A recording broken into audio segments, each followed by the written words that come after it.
Hello student. तो चलिए आज हम अपना देखते हैं next chapter issue of debenture. ये 6 मार्क्स तक का इसका वेटेज है और इम्पॉर्टेंट है, अच्छे से करके जाना। एक क्वेश्चन डेफिनेटली इसमें से आपको देखने को मिलेगा ही मिलेगा। तो सबसे पहला क्वेश्चन ये आता है कि सर डिफरेंस क्या है शेयर्स और डिवेंचर में। तो सबसे पहले हम देखते हैं कि शेयर्स कौन होते हैं। These are the owner of the company, मतलब जिनके पास भी शेयर होते हैं ना वो ओनर माने जाते हैं कंपनी के। और डिबेंचर क्या होता है? Debenture is A certificate of A loan. देखो बेटा, लोन या तो आप बैंक से लेते हो या फिर पब्लिक से लेते हो। आप अगर आप बैंक से लेते हो तो एक नॉर्मल लोन हो जाता है, लेकिन अगर आप पब्लिक से ही पैसा रेज करना चाहते हो तो आपको एक सर्टिफिकेट देना पड़ेगा लोन के नाम से, ताकि ये प्रूव हो कि आपने वाकई ही पब्लिक से क्या लिया है, लोन लिया है।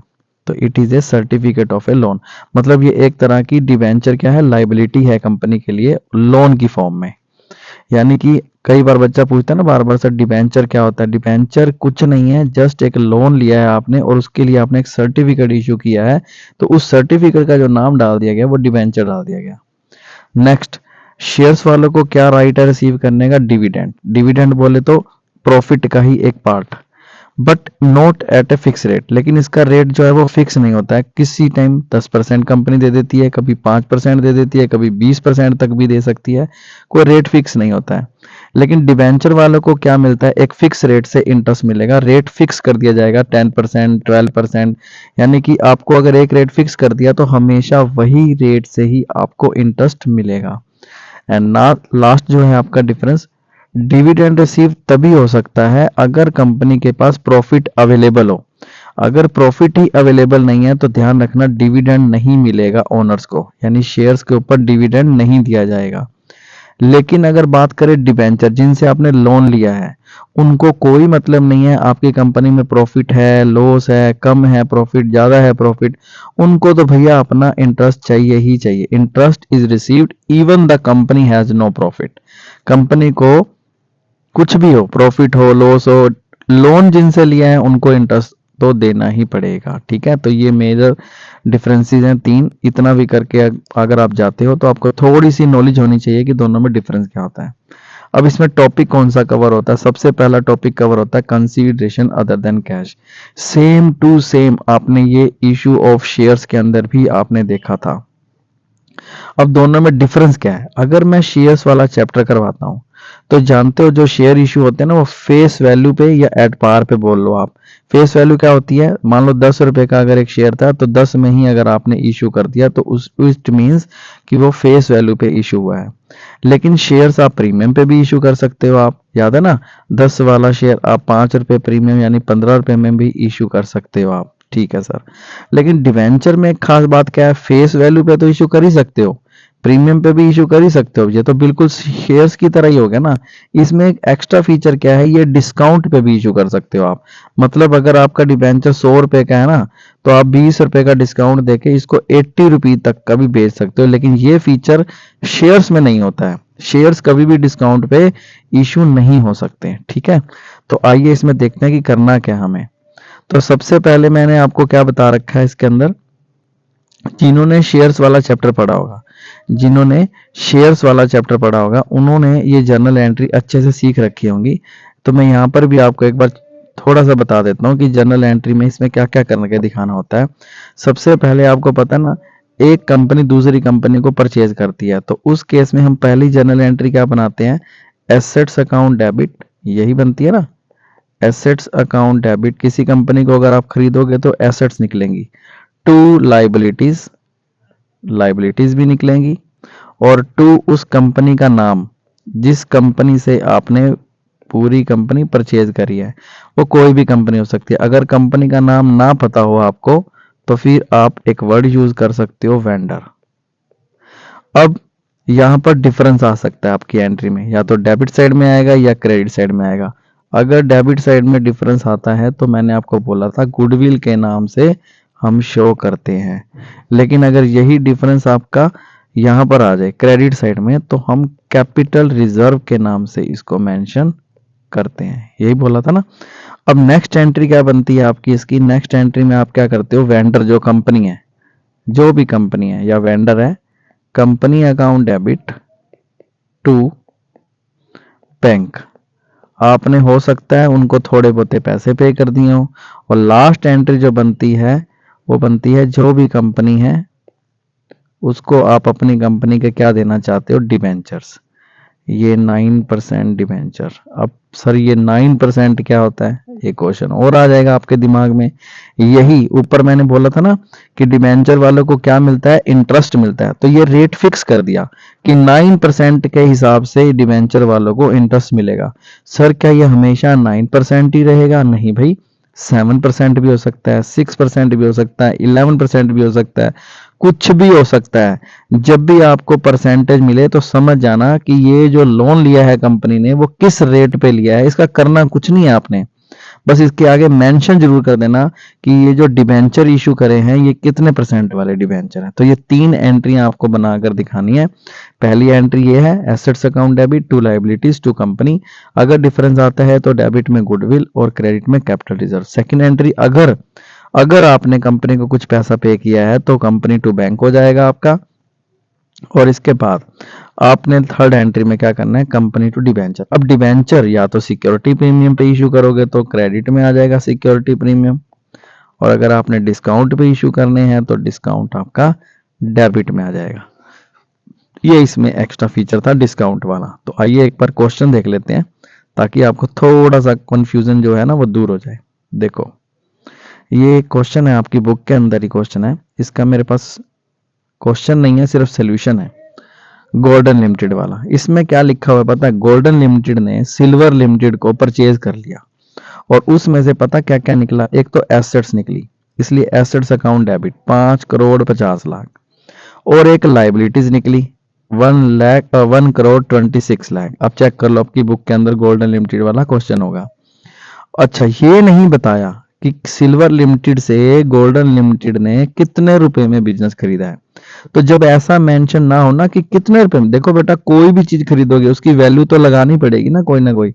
अब वैल्यू दे नहीं रखी क्वेश्चन में कि आपने बिजनेस खरीदा कितने का है, तो फिर आप क्या करोगे, एसेट में से लायबिलिटी माइनस करके पता लगा सकते हो कि ये बिजनेस हमने कितने रुपए में खरीदा है। एसेट माइनस लायबिलिटी, तो ये आ जाएगा आपका सिल्वर लिमिटेड से 4,24,00,000 में बिजनेस खरीदा है। अब क्वेश्चन ने बोला है कि बैंक से तो कोई पैसा दिया नहीं है, लिखा ही नहीं हुआ कि कुछ बैंक से पैसा दिया है। हाँ उन्होंने बोला है कि हम जो परचेज कंसीडरेशन है ना वो किस तरह से पे करेंगे, अपने डिबेंचर इशू करेंगे 8% वाले। अब फिर से बता दूं ये 8% का मतलब क्या हुआ कि ये जो डिबेंचर्स हैं, ये जो लोन है वो 8% इंटरेस्ट पे लिया गया है। तो हमने इसको क्या कर दिया, इशू 8% वाले डिबेंचर इशू कर दिए विद सिक्योरिटी प्रीमियम ऑफ 6%। तो 500 रुपए का एक डिबेंचर है, आप चेक करो उस पर 6% का क्या लगाना है आपने, प्रीमियम लगाना है। तो इसका मतलब एक डिबेंचर की कीमत कितनी होगी, 530 रुपए की, क्योंकि 500 का 6% कितना होता है, 30 रुपए होता है। तो 530 रुपए का आपका डिबेंचर हो गया। तो पहले तो एंट्री बनानी सीखो। कंपनी का नाम क्या है, सिल्वर लिमिटेड, उसको क्या देने वाले हो, अपनी कंपनी के डिबेंचर, और किसके साथ देने वाले हो, सिक्योरिटी प्रीमियम के साथ। तो ये इसकी एंट्री हो गई। अब नंबर ऑफ डिबेंचर निकालने जरूरी है। कैसे निकालोगे, सबसे पहले बताओ सिल्वर लिमिटेड से कितने रुपए में बिजनेस खरीदा, 4,24,00,000, ये रहा ऊपर रख दो। उसके बाद ये डिबेंचर एक कितने का पड़ेगा उस कंपनी को, 530 का। 530 कैसे आया, 500 रुपए की तो वैल्यू है, 30 रुपए का आपका सिक्योरिटी प्रीमियम हो गया। इसका मतलब आप उस कंपनी को कितने डिबेंचर इश्यू करोगे, 80,000 डिबेंचर। अब इसको लिखना कैसे है, जो ये डिबेंचर है इसमें तो फेस वैल्यू से मल्टीप्लाई करना है, और सिक्योरिटी प्रीमियम में अलग से जो आपने सिक्योरिटी प्रीमियम 30 का लिया है उससे मल्टीप्लाई करना है, इनटू में जो अभी आपने नंबर ऑफ डिबेंचर निकाले हैं। तो 80,000 इंटू 500, 80,000 इंटू 30, तो 4 करोड़ यहाँ आ जाएगा फेस वैल्यू में, 24,00,000 का आपका सिक्योरिटी प्रीमियम आ जाएगा। तो इतना आसान क्वेश्चन था। ये सेम टॉपिक आपने इशू ऑफ शेयर में भी सीखा हुआ है। जिसको इशू ऑफ शेयर का टॉपिक आता है वो तो बहुत इजीली आराम से कर लेगा ये क्वेश्चन। अब एक क्वेश्चन और देख लो आप, दिशा लिमिटेड वाला।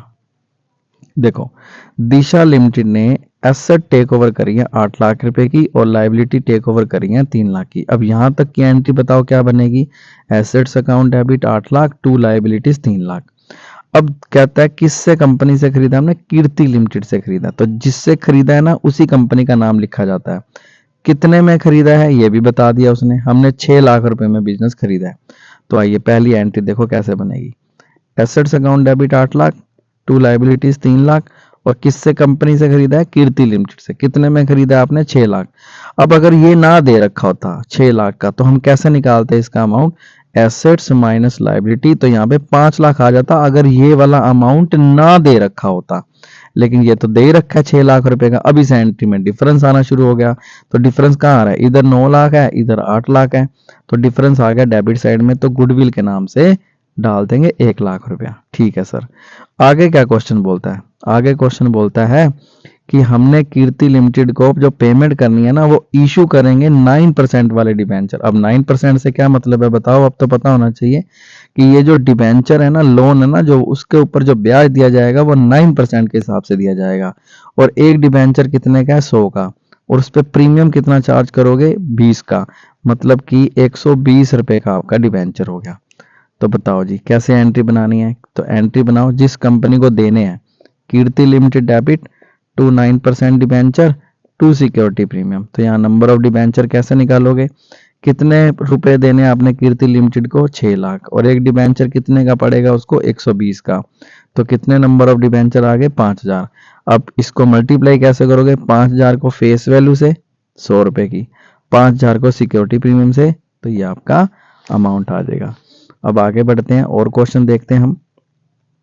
एक ये क्वेश्चन है आपकी बुक में 12 क्वेश्चन।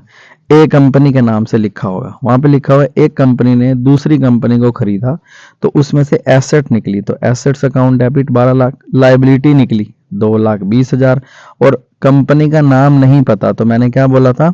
वेंडर लगाना है। और ये बता रखा है आपको कि आपने उस वेंडर से कितने रुपए में बिजनेस खरीदा है? 9,40,000 रुपए में, तो ये भी मैंने लिख दिया। अब बताओ, ऊपर 12 लाख आ रहा है, नीचे 11,60,000 आ रहा है, तो क्रेडिट में डिफरेंस आ रहा है, तो क्रेडिट में डिफरेंस आएगा तो कैपिटल रिजर्व के नाम से चला जाएगा 40,000 रुपए का। अब आगे क्या बोलता है? जो कंपनी है, वेंडर है, उसको आप डिबेंचर इशू करके देने वाले हो। एक डिबेंचर 500 का है, लेकिन उस पे 6% का डिस्काउंट है। डिस्काउंट याद रखना, डिस्काउंट होता है तो हमारा नुकसान होता है, मतलब हम सस्ते में डिबेंचर दे रहे हैं। मुझे बताओ 500 रुपए का एक डिबेंचर, 6% कितना होता है? 30 रुपया।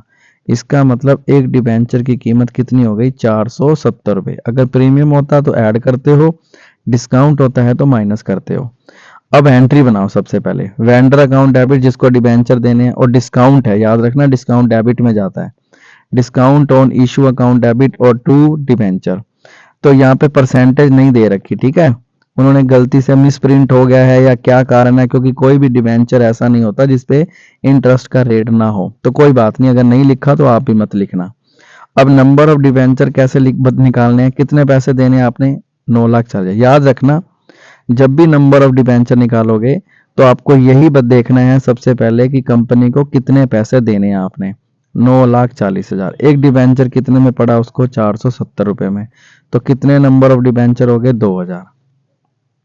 तो आप बताओ कितने में 2,000, एक डिबेंचर कितने में पड़ा कंपनी को? 470, तो 9,40। 2,000 के ऊपर डिस्काउंट कितना दिया आपने? 30 का, तो 60,000। इन दोनों को प्लस करो और यहाँ पर आ जाएगा 10 लाख, क्योंकि डेबिट और क्रेडिट दोनों का इक्वल होना चाहिए अमाउंट। तो ये था बच्चों आपका चैप्टर, बहुत ही इजी था। इसके 3-4 क्वेश्चन है, ये जो मैंने करवा रखे ना, ये स्टार टेक्सटाइल वाला या गुंजन वाला, ये आप खुद कर सकते हो, बहुत ही इजी है।